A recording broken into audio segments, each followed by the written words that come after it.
참으로 자비하시고 은혜가 풍성하신 하나님, 우리 같은 죄인이 이 시간 주님 앞에 나와 감히 주님의 이름을 부르고 주님께 찬양을 드리며 예배를 올리는 것은 오직 그리스도 안에 있는 하나님의 자비하심을 의지하기 때문입니다. 우리로 하여금 그렇게 하나님의 자비를 계시하여 주시고 또 그 자비를 붙드는 믿음을 주시며 또 그 자비를 힘입어 하루하루 믿음 가운데 살아갈 수 있게 해주시니 감사를 드리옵나이다. 하나님, 주님의 큰 자비를 입고 살면서 우리가 늘 그러한 은혜에 배은망덕하게 행하는 죄인들임을 주님 앞에 고백드립니다. 하나님이 얼마나 위대하신 분인지 또 우리에게 얼마나 좋은 아버지이신지 우리는 잘 알고 늘 경험만 살지만 그것을 쉬이 잊어버리고 그런 은혜를 받은 것이 없는 것처럼 늘 세상에 눈을 돌리고 세상의 것으로 우리의 마음을 채우려고 하는 죄를 범하였음을 주님 앞에 고백드리옵나이다. 하나님보다 나 자신을 높이고 하나님의 뜻보다 내 자신의 계획을 앞세우며 하나님의 바램보다 내 소원을 위하여 더 빨리 달려가는 우리들의 죄악을 용서해 주시기를 원합니다. 주께서 사랑하라 하신 이웃들을 사랑하기보다는 질시하고 미워하고 원망하였던 우리들의 죄악을 또 용서해 주시기를 기도드리옵나이다. 우리가 주님의 자비를 힘입어 하루하루 사는 주의 백성답게 살아갈 수 있도록 우리의 마음을 새롭게 해주시기를 기도드립니다. 하나님, 코로나가 다시금 강력하게 창궐하는 이 시점에서 참 우리가 어떻게 살고 있는지 또한 한국교회가 어떤 모습으로 주 앞에 나타나고 있는지를 돌아보게 됩니다. 우리 자신이 정말 하나님의 말씀에 따라서 주님을 높일 뿐만 아니라 이웃들에게도 이웃의 생명을 증진시키기 위하여 행하고 이웃에게 덕을 끼치기 위하여서 살아가고 있는지요. 또한 한국교회가 이웃의 영혼을 구원하고 또 육신의 생명까지도 보존하는 일에 힘쓰고 또 세상의 빛과 소금의 역할을 잘 감당하고 있는지요. 참 그런 것을 제대로 하지 못한 그 민낯이 너무나도 뚜렷하게 드러나고 있어서 정말 하나님 앞에 부끄럽고 세상 사람들 앞에 부끄럽습니다. 이러한 우리들을 자비로우신 하나님께 다시금 맡기옵나니 주님, 우리를 용서해 주시옵고 하나님께서 우리 자신을 성도 삼으시고 이 땅 가운데 교회를 세우신 그 거룩하신 목적을 다시금 이루어 주시기를 기도드리옵나이다. 회개할 것을 깨달아 회개하게 하여 주시고 온전히 행해야 될 것을 깨달아 온전히 행할 수 있도록 우리 자신과 또 한국교회를 새롭게 해주시기를 기도드리옵나이다. 아무쪼록 잘못은 우리가 있는데 욕은 하나님이 먹으니 너무나도 송구스러울 따름입니다. 주님, 우리를 불쌍히 여겨주셨고 용서해 주셨고 이 땅 가운데 하나님의 이름을 스스로 높이시고 거룩하게 해주시기를 기도드리옵나이다. 그 일에 우리들이 해야 될 것이 있다면 분명히 깨닫게 하시고 분명히 행하게 하여 주시기를 기도합나이다. 예배 가운데 하나님 임재하여 주시옵고 함께 예배당에서 예배드리는 이들 뿐만 아니라 또 인터넷상으로 한 마음으로 예배드리는 온 성도들에게도 동일한 은혜를 부어주시기를 원합니다. 예수님의 이름으로 기도합니다. 아멘. 이 시간 하나님의 말씀은 이사야서 30장을 보겠습니다.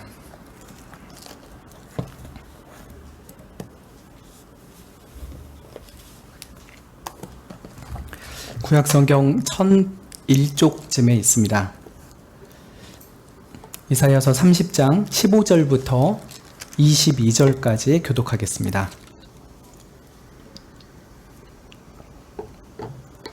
15절부터 22절입니다.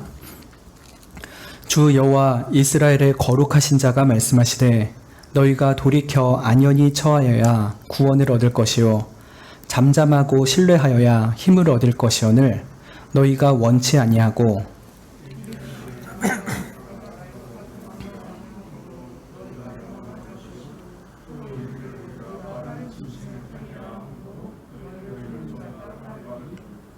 한 사람이 꾸짖은즉 천 사람이 도망하겠고 다섯이 꾸짖은즉 너희가 다 도망하고 너희 남은 자는 겨우 산 꼭대기에 깃대 같겠고 영 위에 기호 같으리라 하셨느니라.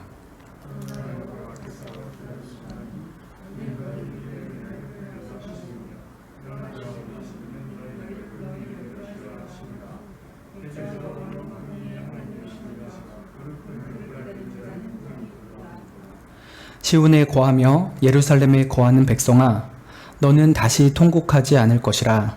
그가 너의 부르짖는 소리를 인하여 내게 은혜를 베푸시되 들으실 때에 내게 응답하시리라.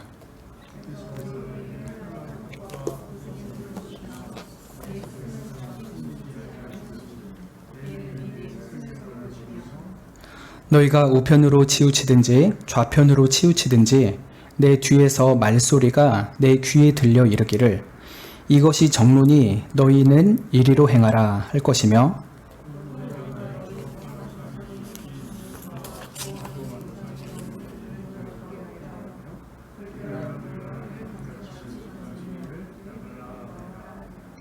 아멘. 여러분 어렸을 때 부모님 말씀 거역했다가 크게 혼나시거나 낭패를 본 적이 있으십니까? 저는 꽤 많이 있었던 것 같은데 정말 그 평생 잊혀지지 않는 한 사건이 있습니다. 제가 몇 해 전에 수요 기도회 때도 말씀드린 적이 있긴 한데 그 모자와 깡패 사건입니다. 중1 때로 기억이 되는데 너무 멋진 모자가 하나 갖고 싶었습니다. 그런데 학교 갔다 오는 길에 보니까 진짜 제가 원하는 그런 식의 모자가 하나 있는 거예요. 그래가지고 그거를 사야겠다 하고 이제 집에 왔습니다. 이제 저녁에 그동안 모아놓은 돈을 가지고 나가서 사오려고 했었는데 어머니가 극구 말렸습니다. 얘야, 깜깜하고 위험할 수도 있으니 날 밝을 때 가라. 그랬죠. 근데 고집이 센 저는 그날 밤에 그 모자를 제 머리에 써야만 했습니다. 그래서 한참 실랑이를 하고 엄마의 만류를 뿌리치고 결국 나갔었죠. 근데 한 20분 정도 걸어가야 되는데 가다가 근처에 좀 질이 안 좋은 중학교가 있었습니다. 그 중학교 근처를 지나야 했는데 거기서 한 중3 정도 되는 깡패들을 만난 거예요. 깡패 형이죠. 순식간에 그동안 어렵게 모았던 돈을 다 뺏겨버리고 너무 허탈하고 무서웠습니다. 깡패한테 맞을까봐 무서웠고 돈이 뺏긴 게 억울하기도 하고 엄마 말 안 들은 게 너무 후회되기도 하고 막 5만 가지 생각이 막 복잡했었죠. 그래도 뭔가 수습은 해야겠다 싶어가지고 근처에 또 경찰서가 있었어요. 가가지고 경찰한테 신고를 하고 경찰 차를 타고서 이제 주변을 수색을 했죠. 근데 깡패들은 다 사라진 후였습니다. 결국은 이제 허탕을 치고 좀 너털너털 그 깜깜한 밤을 집으로 걸어오는데 기분이 너무 묘했습니다. 돈도 아깝고 깡패들한테 그렇게 한마디도 못하고 다 돈 다 뺏겨버린 것도 너무 제 자신이 한심해 보이기도 하고 어머님 말씀이 옳은데 그것을 어겼던 그 부류막심한 아들의 이 못난 꼬라지를 생각하면서 가니까 너무 속상했었습니다. 그때 참 어머님이 또 부모님이 옳은 말씀 하실 때는 순종하는 것이 나에게 좋구나, 순종이 복이구나, 그런 것을 좀 어렴풋이 깨달았던 것 같습니다. 물론 그 후로도 많이 불순종하고 많이 깨지기도 했었지만 그때 좀 제 인생 가운데 큰 획을 긋는 한 사건이었죠. 오늘 읽은 이사야서 30장 그리고 이제 그 뒤에 있는 31장 같은 경우도 남유다라는 하나님의 아들이 참 부모 되신 하나님의 말씀을 어기고서 큰 낭패를 봤던 사건이 기록이 되어 있습니다. 남유다는 그 당시에 아수르의 침략의 위협을 받고 있었습니다. 근데 하나님께서 너희들 나만 의지하면 된다. 내가 아수르를 물리쳐 줄 테니 허튼 생각하지 말고 나만 믿어라 라고 말씀을 하셨죠. 근데 이 남유다라는 이 못된 아들은 하나님 아버지를 믿지 않고 그 주변에 좀 더 힘세 보이는 형아 애굽을 그렇게 좋아하고 그렇게 의지했습니다. 그래서 하나님께서 그런 애굽 의지하다가는 큰 낭패를 본다. 너희들 엄청 나한테 혼날 거다. 이렇게 여러 차례 경고하시는 것이 오늘 읽은 30장 그리고 31장에 나타나 있습니다. 근데 오늘 읽은 30장에서 1절부터 17절까지는 그렇게 하나님 대신 애굽을 의지하는 남유다에 대해서 몹시 꾸짖으시고 책망하시는 말씀이 많이 나타나 있습니다. 그래서 후반부에 해당하는 18절부터 30장 마지막 절까지는 그러나 그런 말 안 듣는 아들 같은 유다를 때리시지만 다시 회복시키시고 말을 잘 듣는 참 순종의 백성으로 빚어가시리라는 말씀을 하시게 됩니다. 큰 그림은 그렇고요. 좀 자세한 내용들을 살펴보면 좋겠습니다. 그리하여서 우리가 정말 하나님 앞에 사랑받는 자녀로서 사는 그 지혜로운 삶, 또 믿음의 삶이 무엇인가를 좀 다시금 새기면 좋을 것 같습니다. 먼저 오늘 본문에서 읽지는 않았지만 30장 1절부터 좀 보면 좋겠습니다. 구체적인 배경이 거기에 나타나 있기 때문에 그렇습니다. 1절에 보면은 여호와께서 가라사대 화 있을진저 패역한 자식들이여 라고 하죠. 이 패역하다는 거는 이제 거역하는 자식들이라고 하는 거죠. 참 말 안 듣는 자식들아, 이런 말씀이겠죠. 하나님께서 이를 패역한 자식들이라고 부른 것은 당시 히스기야가 통치하던 남유다를 가리킵니다. 사실 하나님께서는 남유다에게 어떤 일이 있어도 애굽한테는 가지 말아라, 그들에게 의지하지 말아라라고 일찍이 말씀을 하셨었죠.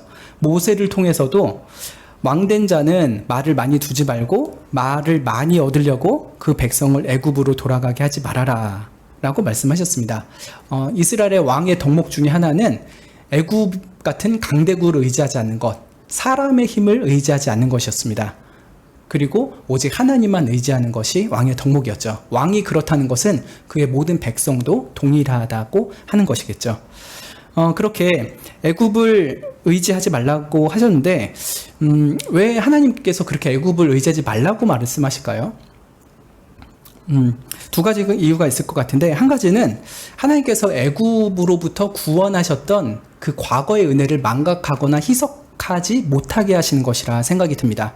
기껏 그 악한 자들로부터 구원을 해주셨는데 다시 그 악한 자들이랑 편먹고 하나님을 배반한다는 것은 얼마나 배은망덕입니까? 그래서 그러한 하나님의 은혜를 잊지 않게 하시려고 애굽에 돌아가지 말라라고 하는 것이 있을 것입니다. 이거 좀 과거에 해당하는 것이라 한다면, 두 번째로 현재에 해당하는 이유는 열재앙으로 인해서 하나님께서 그렇게 멸망시키고 아무것도 아니라고 했던 그 악한 애굽을 더 이상 의지하지 말고 살아계신 하나님의 참된 보호와 은혜 가운데서만 살으라 라고 하는 것입니다.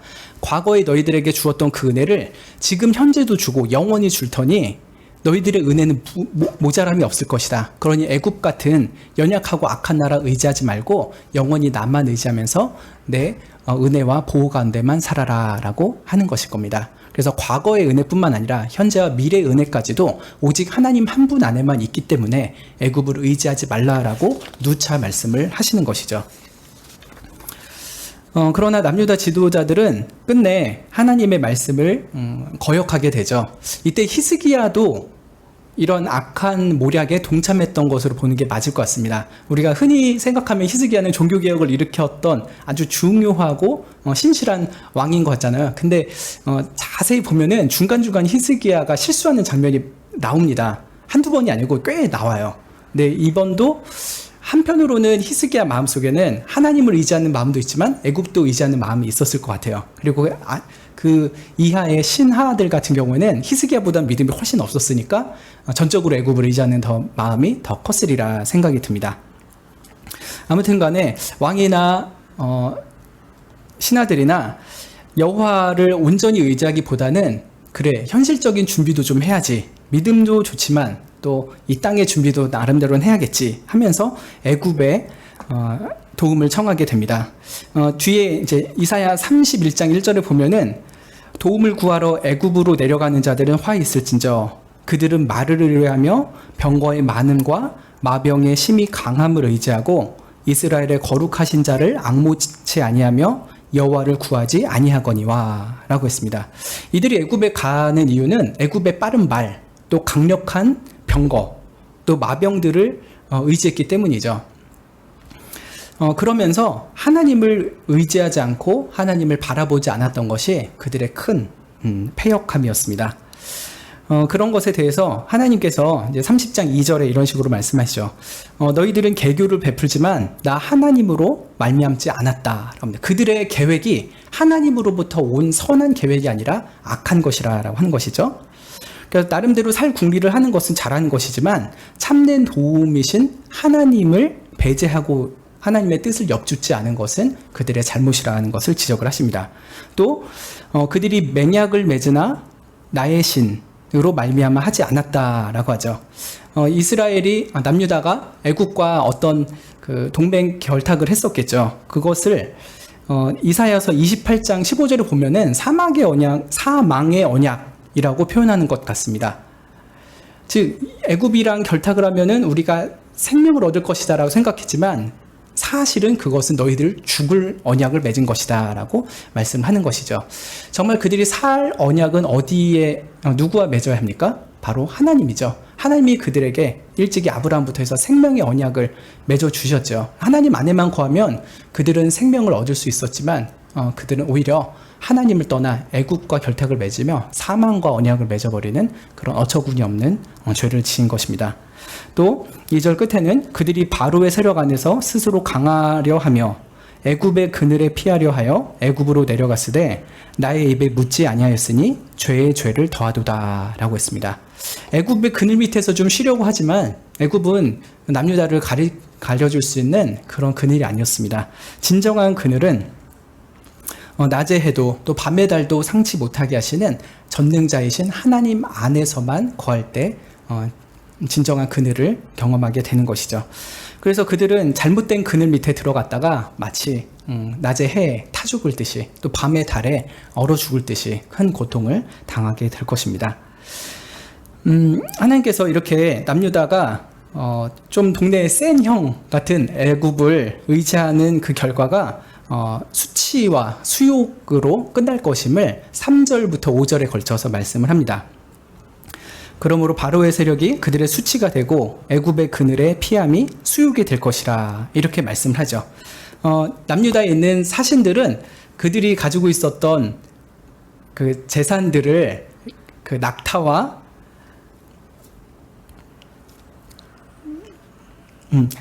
나귀 같은 것에 실어가지고 애굽에게 보냅니다. 4절에 보면 소안 하네스에 보낸다고 하는데 이것은 당시에 애굽의 수도이기도 하고 중요 성읍이기도 합니다. 이제 왕과 신하들을 만나서 우리한테 지원군 좀 보내주십시오라고 하려고 하죠. 그런데 그 당시에 애굽은 좀 상황이 복잡했습니다. 보통은 애굽의 왕조들은 애굽인 출신들이 했겠죠. 그런데 이 히스기야 당시의 애굽은 애굽 출신의 왕이 아니라 그 좀 밑에 있는 에티오피아 출신의 구스 왕조가 왕을 하고 있었습니다. 그러니까 애굽인들 입장에서는 다른 나라에서 와가지고 왕 노릇하니까 그 왕에 대해서 온전히 신뢰하고 따를 수가 없겠죠. 그래서 어떤 기록에는 14개 그 돌같이 이렇게 쪼개져가지고 서로 막 싸우고 나라가 굉장히 복잡했었다. 내분이 강했다라고 말씀합니다. 그 애굽이 똘똘 뭉쳐도 지금 막 강력해지고 있는 아수르를 이길까 말까 한데 애굽이 스스로 저렇게 분열하고 있으니 애굽한테 도와달라고 해봤자 도움을 받을 리가 없었겠죠. 그래서 하나님께서는 5절에 그들이 다 자기를 유익하게 못하는 민족을 인하여 수치를 당할 것이다. 그 민족이 돕지도 못하며 유익하게도 못하고 수치가 되게 하며 수육이 되게 할 뿐이라 라고 말씀을 합니다. 그런데도 그런 상황을 아는지 모르는지 남유다는 곧 죽어도 애굽 바라기만 합니다. 그래, 애굽은 우리 살려줄 거야 라고 하면서 6절에 보면은 그 재물을 어린 낙이 등에다 싣고서 그 사막을 건너가지고 애굽까지 갑니다. 근데 가는 길에 얼마나 위험천만합니까? 암사자, 숫사자, 독사, 날아다니는 굴뱀이 있는 위험하고 공고한 땅을 목숨을 걸고 갑니다. 그런데 정작 가서 도움을 받느냐 하면은 또 그것도 아닙니다. 기껏 많은 돈을 챙겨가지고 어려움을 겪고서 사막을 뚫고 갔는데 아무 도움도 못 받고 허탕을 치고 오게 될 것이다 라고 말씀을 하는 것이죠.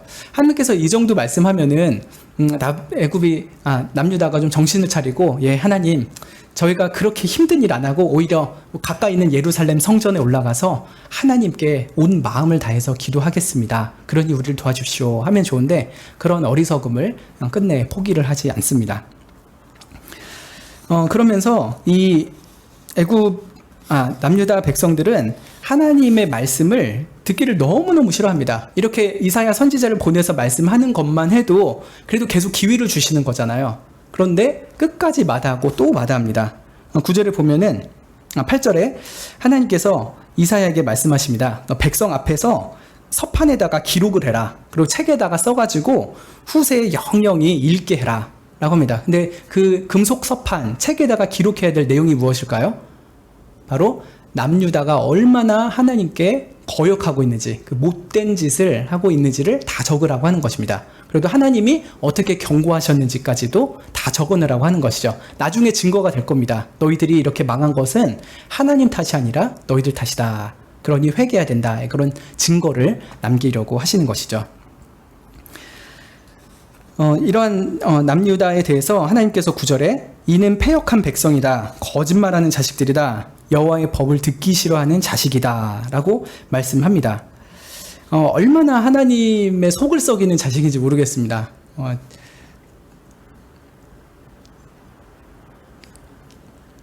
자식 때문에 속이 썩는 그 기분은 자식을 키워볼 때 느낄 거라 했는데 저도 좀 느낍니다. 크면은 더 뼈저리게 느끼지 않을까 싶은데 이 참 사랑하는 자식이 사랑받을 만한 행동보다는 혼나고 이렇게 못된 짓을 할 때 그 부모의 마음은 너무나 아프죠. 하나님께서 그러한 패역한 남유다에 대해서 이렇게까지 세게 말씀을 하십니다. 근데 왜 그러냐면요, 이들이 진짜 하나님의 말씀 듣길 너무너무 싫어했습니다. 여러분도 그렇잖아요. 옳은 소리인데 자꾸 하면은 잔소리가 되죠. 그리고 잔소리를 계속하면은 듣기 싫어서 귀를 틀어 막아버립니다. 그리고 이제 계속 그래도 하면은 속으로 막 욕을 하죠. 진짜 또 이래. 그래서 막 그 옳은 소리를 하는 분에게 막 욕을 하기도 하죠. 근데 남유다가 꼭 그런 일을 하는 것입니다. 뭐라고 합니까? 10절에 보면은 그들이 선견자에게 말합니다. 선견하지 말아라. 예언 같은 거 하지 말아라 하죠. 선지자에게도 말합니다. 우리에게 정직한 것 보이지 말아라. 옳은 길 말하지 말아라 합니다. 또 부드러운 말을 해라. 우리 좀 귀에 달콤한 소리 좀 해줘라 라고 하는 것이죠. 그러니까 평안하다, 너희들은 재앙당하지 않을 거다, 이런 사탕발림 얘기만 좀 해달라고 하는 것입니다. 또 거짓된 것을 보이라 라고 합니다. 너희는 정로를 버리며 첩경에서 돌이켜라 라고 선지자에게 말한 거예요. 선지자, 당신들 그렇게 좋은 길, 옳은 길 버려. 그리고 그렇게 올바른 길에서 좀 돌이켜. 너희들도 우리랑 같이 좀 삐딱하게 좀 살자. 왜 이렇게 고지고대로 고지식하게 살아. 사람이 이럴 수도 있고 저럴 수도 있지. 어떻게 말씀대로 순종하면서 살아. 좀 그런 소리 좀 그만하고 좀 대충대충 살자. 인간답게 좀 살자고. 이런 식으로 계속 얘기하는 것이죠. 심지어 뭐라고 하냐면 이스라엘의 거룩하신 자로 우리 앞에서 떠나시게 하라 라고 합니다. 하나님이 제발 좀 우리 앞에서 좀 사라지게 좀 해줘 라고까지 선지자에게 말을 한다는 것입니다. 물론 이 사람들이 그래도 명색이 유다 백성들이잖아요. 겉으로 이렇게 노골적으로 말하는 사람 소수였을 것입니다. 진짜 그런 사람들은 아주 극소수의 거짓 선지자들이었을 거고요. 대부분의 백성들은 이런 말을 차마 입 밖으로 꺼내진 않았을 것입니다. 하지만 속 마음에는 이런 것이 다 들어있는 거예요. 좀 그런 소리 좀 그만하십시오. 하나님, 제 인생에서 좀 사라져주십시오 라고 하는 것이죠. 참 너무나도 완악했던 그들에게 하나님은 자신들이 행복하게 사는 꼴을 차마 보지 못하고 늘 괴롭히는 그런 심술궂은 신, 그래서 늘 옆에 있으면 불편하고 부담스럽고 짜증나는 그런 존재로 생각을 했던 것입니다. 그래서 했던 것이죠. 그래서 내 인생에서 제발 좀 사라졌으면 하는 생각이 드는 것입니다. 여러분 혹시 생활 가운데 그런 마음이 들지는 않습니까? 내가 좀 어떤 일을 좀 해보고 싶은데 사실은 내가 봐도 이렇게 썩 좋은 건 아니야. 하나님 보시기에는 진짜 하나님 싫어하실 만한 일인데 그래도 이건 너무 하고 싶어. 그럴 때 하나님의 존재가 좀 부담스럽잖아요. 이걸 다 지켜보실 텐데 일단 좀 하나님 없이 좀 살면 좋겠다 하는 마음이 들 수도 있을 것입니다. 근데 남유다 백성들은 그런 마음이 그냥 순간적으로 왔다 가는 것이 아니라 늘 그런 마음을 가지고 살았던 것이죠. 그래서 14절에 하나님께서 내가 이 나라를 회파하시되 라고 합니다. 남유다를 다 부셔버리겠다라고 말씀하십니다. 뭐라고 비유하시냐면 토기장이가 그 그릇을 회파함같이 아낌없이 파쇄하리라 라고 말씀합니다. 토기장이가 그릇을 만들었는데 이게 형편없다 그러면은 가차없이 부셔버리잖아요. 근데 여러분 그 뒤에 보면은 그 조각 중에서 아궁이에서 불을 취하거나 물 웅덩이에서 물을 뜰 만한 조각도 얻지 못하리라 라고 말씀합니다. 백자 같은 거 이렇게 깨도 좀 덩어리가 크게 깨지면요 거기에다가 불씨를 담아서 옮길 수도 있을 것입니다. 또 그 좀 더 이렇게 파여 있는 편이라고 하면은 거기다 물도 담아서 옮길 수 있겠죠. 깨진 조각이라도 나름대로 쓸모가 있을 수도 있는데요. 하나님께서 이 남유다라는 토기를 얼마나 세게 산산조각 내실 것인지 그렇게 작은 조각, 쓸만한 조각 하나 없게끔 완전히 부셔버릴 것이라 이렇게까지 말씀을 하십니다. 그러면서 이제 오늘 읽었던 본문 15절을 우리가 보게 됩니다. 하나님께서 계속 이스라엘을 책망하신 부분이 연결됩니다. 주 여호와 이스라엘의 거룩하신 자가 말씀하십니다. 너희가 돌이켜 안연히 처하여야 구원을 얻을 것이요 잠잠하고 신뢰하여야 힘을 얻을 것이오늘 너희가 원치 아니한다. 이렇게 말씀하십니다. 여기서 돌이킨다 라고 하는 것은 회개한다라는 말씀입니다. 지금 어떤 데 대해서는 돌이켜라 라고도 하고 어떤 데는 회개하라 이렇게 번역이 되기도 합니다. 그러니까 너희가 회개해야 구원을 얻을 것이다 라고 말씀하시죠. 그리고 또 안연히 처해야 구원을 얻을 것이라 라고 합니다. 안연히 처한다는 것은 불신앙에서 오는 조급한 마음을 버리고 하나님께 모든 걸 다 맡기고 편안한 마음으로 있어야 된다라고 하는 것입니다.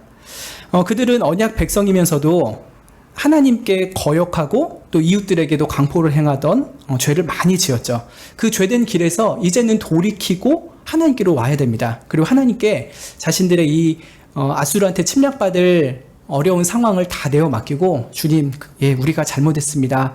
용서해 주십시오. 이 어려움 속에서 우리를 구원해 주십시오. 이렇게 기도를 해야 되는 것이죠. 그런데 그들은 불신앙에서 오는 조급한 마음들, 또 인간적인 자구책을 끝까지 버리질 않습니다. 징계를 거두고 하나님께서 좀 저를 불쌍히 여십시오 하는 그런 기도하지 않고요. 끝까지 버티면서 그 애굽을 의지하면서 불편한 마음을 갖고 있는 것이에요. 우리 좀 그런 거가 있잖아요. 한편으로는 하나님 믿는다 하면서도 한편으로는 하나님 안 믿고 있을 때 우리 마음이 굉장히 부조화스럽죠. 불편합니다. 근데 이스라엘 백성들이 이렇게 회개도 하지 않고 하나님께 맡기지 않으니까 불편한 마음을 가지고 계속 있는 거예요. 그러면서 하나님께 구원받지 못할 일을 계속 행하는 것이죠. 또 하나님께서는 잠잠하고 신뢰하여야 힘을 얻을 것이라 라고 말씀합니다. 하나님께 다 자기 죄를 내려놓고 용서를 구하면서 기다려야겠죠. 하나님, 언제 이 아수르의 침략에서부터 우리를 풀어주실 것입니까?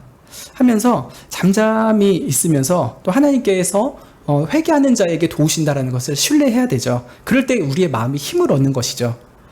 그런데 그러한 사건을 이미 남유다는 경험을 한 적이 있습니다. 이스라엘 전체가 경험을 했었는데 언제가 생각이 나십니까? 굉장히 중요한 사건 중에 하나는 홍해 앞에 섰을 때입니다. 예전에 모세 때 출애굽하고서 홍해 앞까지 왔었죠. 그런데 뒤에서 바로의 군대와 병거가 막 몰려오고 있습니다.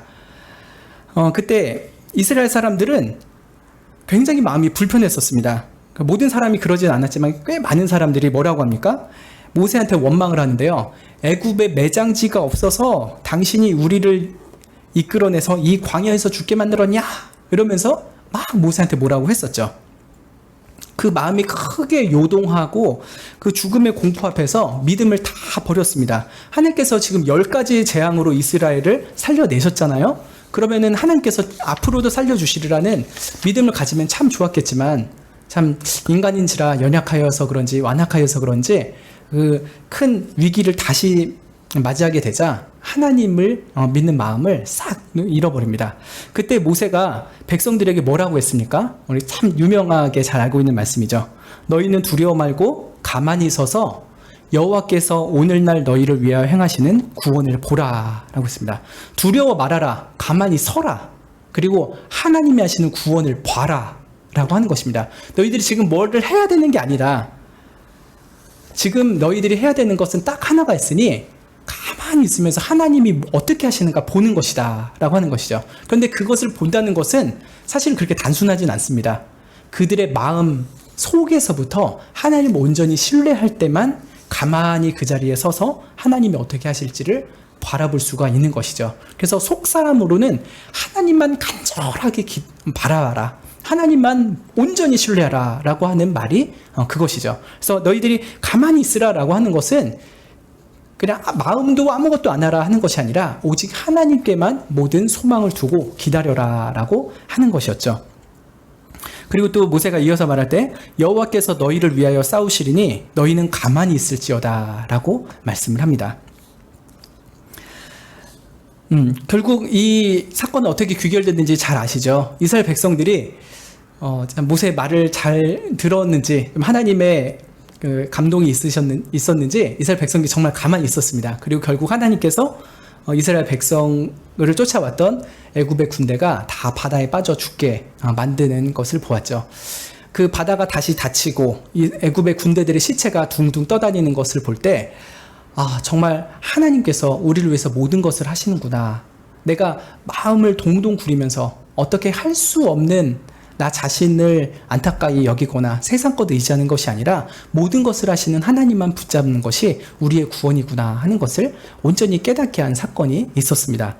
근데 공교롭게도요, 이러한 사건의 대상이 애굽이었잖아요. 그러니까 하나님은 애굽 따위는 아무런 힘도 안 드시고 다 진멸할 수 있는 하나님이라는 것을 일찍이 보여주셨습니다. 애굽이 별 힘이 없다는 것이죠.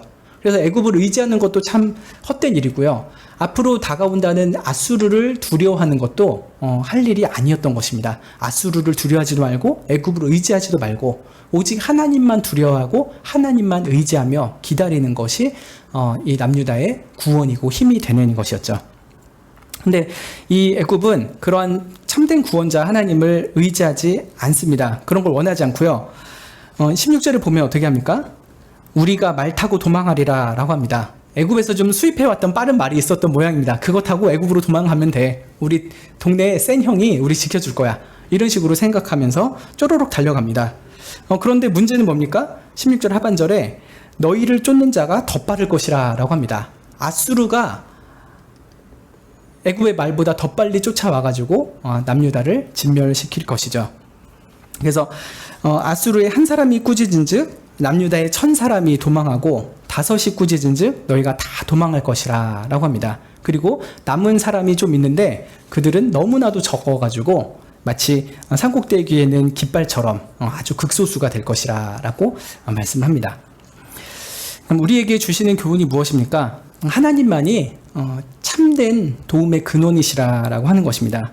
우리가 하나님 외에 세상의 다른 것들을 도움으로 삼고 그런 것들을 쫓아가고 의지하면은 우리는 더 큰 낭패를 볼 수밖에 없을 것입니다.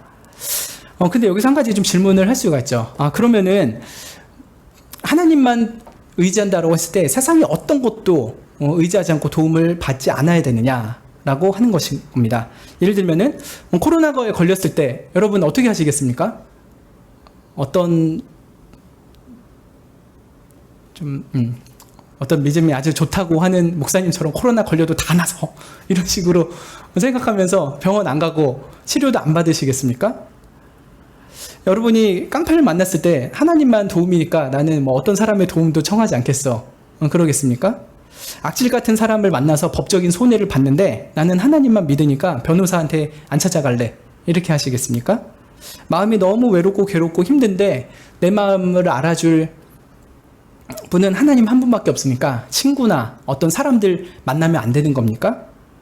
자녀가 학업에 큰 어려움을 겪는데 학교나 학원이나 좋은 선생님을 찾으면 안 되는 것일까요? 직장에서 큰 위기를 겪고 있는데 도움을 줄 수 있는 지인이나 어떤 상사를 찾아가면 안 되는 걸까요? 하나님만 바라본다는 것이랑 우리가 어떤 그 현실적인 도움을 줄 수 있는 누군가를 만나는 것은 모순되는 일일까요?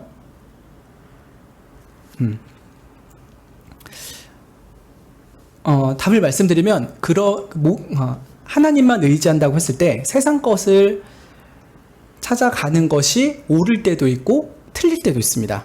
상황에 따라 다릅니다. 근데 이것의 구분점은 이것입니다. 하나님만이 도움의 근원이시고 세상에서 우리를 돕는 의사나 경찰이나 변호사나 교사나 친구 이런 이들은 하나님의 도우심을 구체적으로 보여주는 수단이고 통로라고 하는 것입니다. 예를 들면 의사가 아주 수술을 잘하는 의사가 있습니다. 이 의사가 병을 고치는 것입니까? 의사가 사용하는 수술용 칼이 사람을 고치는 것입니까? 예, 의사이죠. 하나님은 의사이고 우리에게 도움을 주는 어떤 사람들은 수술용 칼이죠. 진정한 도움의 근원은 의사신 하나님이고 하나님은 여러 수단을 통해서 우리를 도와주실 때도 있고 어쩔 때는 그런 수단을 전혀 사용하지 않고 기적적으로 도와주실 때도 있는 것입니다. 그래서 하나님 도움의 근원이신 하나님께서 우리에게 그런 구원의 수단들, 도구들을 제공하실 때가 있어요. 어떤 사람을 만나라, 어떤 일을 해봐라, 어떤 것을 사용해라. 이렇게 그런 것들을 구체적인 도움의 수단으로 주실 때 우리가 그런 사람을 만나고 그런 것을 사용하는 것은 하나님 앞에 옳고 잘하는 것입니다. 그런데 하나님께서 그런 것을 도움의 수단으로 주신 적도 없고 허락하신 적도 없는데 참된 도움이신 하나님은 안 믿고 그런 것을 하나님인 것처럼 믿고 있다면은 그것은 잘못된 것이죠. 지금 남유다가 하나님으로부터 얘야 애굽을 의지해라. 내가 애굽을 도움의 수단으로 줄 테니 이번에는 애굽을 의지해라. 이렇게 허락을 하시고 명령을 하셨다면은 남유다가 애굽을 의지하는 것은 하나님 앞에 합법적인 일이었을 것입니다. 그런데 지금 하나님께서 애굽을 의지하라고 하시는 것이 아니라 오히려 애굽 절대 의지하지 말라라고 하는데 애굽을 마치 하나님인 것처럼, 아니 하나님보다 더 강한 신인 것처럼 의지하고 애굽을 도움의 근원으로 삼는다는 것은 분명히 잘못을 하고 있는 것이죠. 그래서 우리가 도움의 근원과 도움의 도구를 잘 구분해서 생각해야 될 것입니다. 하나님만이 항상 도움의 근원이시죠. 근데 그 하나님께서 어떤 도구를 우리에게 허락하실 때도 있고 허락하지 않으실 때도 있으니 그것은 기도하고 또 상황에 따라서 잘 판단을 하면서 적용을 해야 될 것입니다.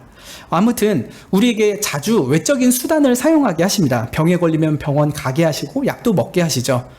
또 어려운 일을 겪었을 때 법적인 도움을 줄 수 있는 사람을 만나게도 하시고 또 우리가 외롭고 마음이 서러울 때 좋은 친구 또 상담가, 목회자를 만나기도 하십니다. 하나님께서 이런 외적인 수단을 허락하시고 사용하시라 하실 때는 그것을 잘 사용하지만 그런 가운데서도 한결같이 하나님 이들은 수단일 뿐이고 도움의 근원은 오직 하나님이심을 믿습니다. 이들을 통해서 하나님 저를 도와주십시오 라고 하는 것이 참된 믿음일 것입니다. 그래서 중요한 것은 참 돌이켜서 회개하고 오직 하나님만 의지하는 그런 믿음을 가질 때야 비로소 하나님이 나의 진정한 도움이라는 것을 경험하게 된다고 하는 것입니다. 그래서 이 시간 참 우리가 행여나 하나님께서 도움을 주시는 수단들을 마치 하나님처럼 더 의지하거나 그런 것을 신뢰한다고 한다면 그런 죄를 우리가 회개하면 좋겠습니다. 대신에 하나님 자신이 하나님 당신만이 나의 도움의 근원이시니 저를 도와주십시오. 이렇게 기도하게 되면 좋겠습니다.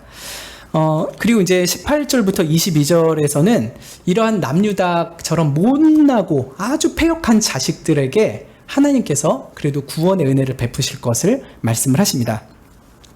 18절 말씀, 오늘 설교에서 이제 가장 핵심이 될 텐데 같이 한번 읽어보면 좋겠습니다.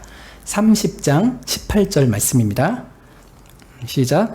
그러나 여호와께서 기다리시나니 이는 너희에게 은혜를 베풀려 하심이요 일어나시리니 이는 너희를 긍휼히 여기려 하심이라. 대저 여호와는 공의의 하나님이시라. 무릇 그를 기다리는 자는 복이 있도다. 예. 그러나 여호와께서 뭘 하실 것이다 라고 두 가지를 말씀합니다. 보시죠. 여호와께서 앞으로 뭘 하실 거라고 합니까? 한 가지는 일어날 것이다 라고 하죠. 두 번째는 뭘 하실 겁니까? 죄송합니다. 한 가지는 기다리신다 라고 합니다. 여호와께서 기다리시나니, 그리고 두 번째는 여호와께서 일어나시나니 라고 합니다. 하나님께서 기다리실 거예요. 뭔가를 기다리십니다. 그리고 그 기다리신 후에 일어나실 것이라 라고 합니다. 하나님께서 이 두 가지를 할 겁니다. 근데 뭘 하냐면요, 좀 더 구체로 보면은 여호와께서 기다리시나니 이는 너희에게 은혜를 베풀려 하심이요 라고 합니다. 근데 이 은혜는 어떤 것이냐?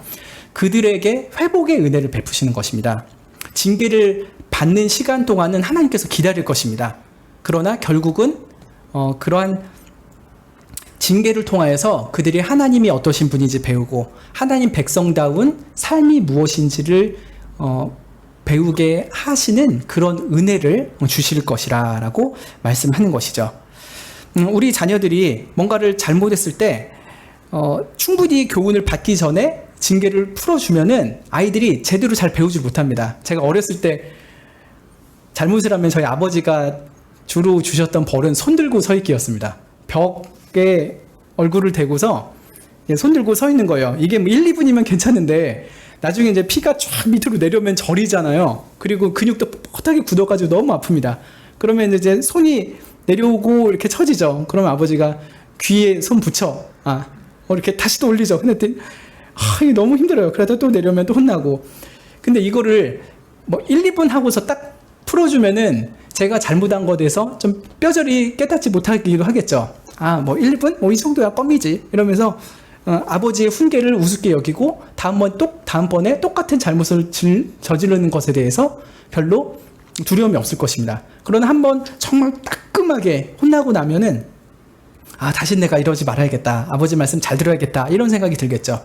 그래서 징계할 때 중요한 것은 징계의 깨달음을 완전히 얻을 때까지 쉽게 징계를 풀어주면 안 된다라고 하는 것입니다. 교훈을 충분히 받을 때까지 하는 거죠. 그래서 하나님께서 회복의 은혜를 베푸실 때까지는 그 징계의 효과를, 징계의 교훈을 다 받도록 기다리신다라고 말씀을 하는 것입니다. 그리고 두 번째로 여호와께서 일어나신다라고 하죠.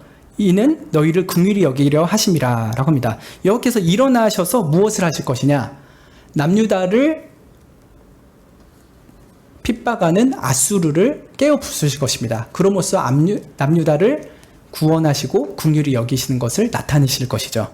근데 왜 하나님께서 이렇게 기다리시고 일어나시느냐 했을 때 뒤에 보면요, 하나님의 성품을 드러내십니다. 대저 여호와는 공의의 하나님이시니라 라고 하죠. 대저는 왜냐하면이란 말이죠. 왜 하나님께서 기다리시고 왜 하나님께서 일어나시느냐 했을 때 하나님은 공의의 하나님이시기 때문에 그렇다라고 말씀을 하죠. 하나님은 공의의 하나님이시다. 즉 한편으로는 하나님께서 공의의 하나님이시기 때문에 죄범한 자기 백성들이 충분히 징계를 받고 교훈을 받을 때까지 회복의 은혜를 보류하시는 것입니다. 너 이번에 좀 제대로 배워야 돼. 충분히 배워야 돼.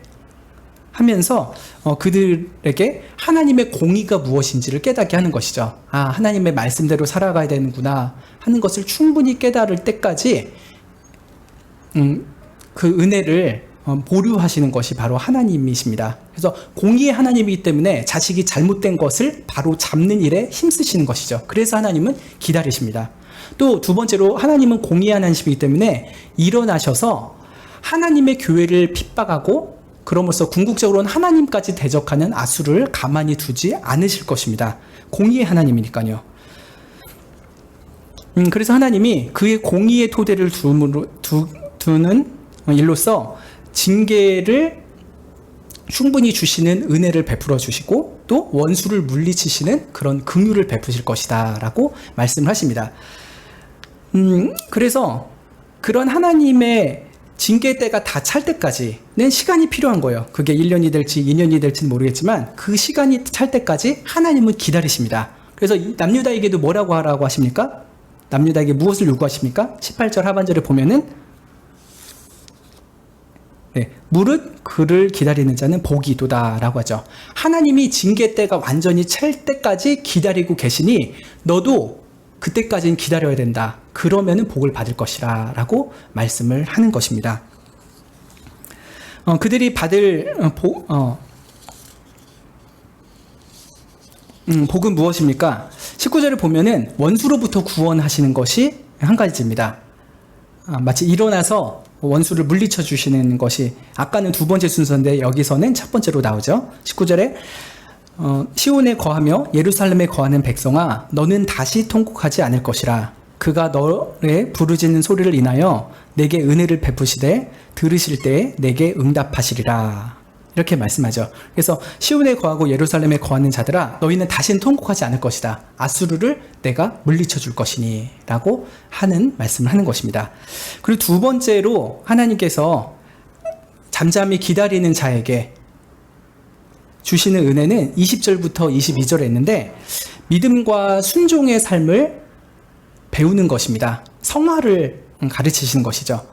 징계 열매가 무르익을 때까지 하나님께서 당분간은 환난의 떡과 고생의 물을 더 주실 것입니다.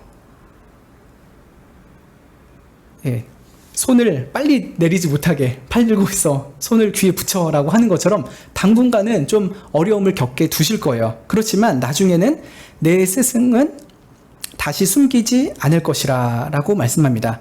여기서 스승은 영적인 스승인 선지자들을 말하는 것으로 보입니다.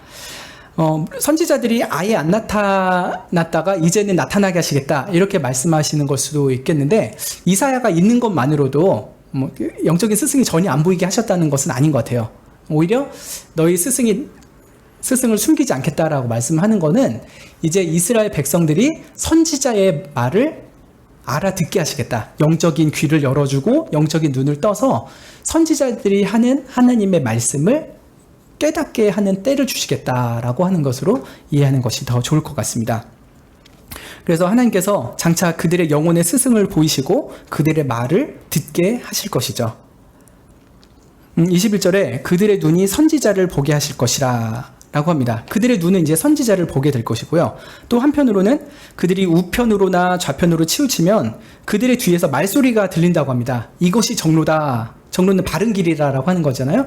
이것이 바른 길이다. 오른쪽으로 가면 안 되고 다시 돌아와라. 왼쪽으로 가면 안 되고 다시 가운데로 와라. 이렇게 하면서 뒤에서 계속 하나님의 음성을 듣게 하는 일을 주실 것이라 말씀을 하죠.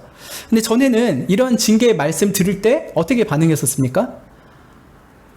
그런 정로를 좀 버려라. 첩경을 좀 버려라. 이스라엘의 거룩한 자를 내 앞에서 좀 떠나게라 하면서 선지자의 말 굉장히 듣기 싫어했었잖아요. 지겨워했잖아요. 근데 이제는 그 하나님이 선지자를 통해서 주시는 말씀을 듣습니다. 그래서 22절에 보면 어떻게 됩니까?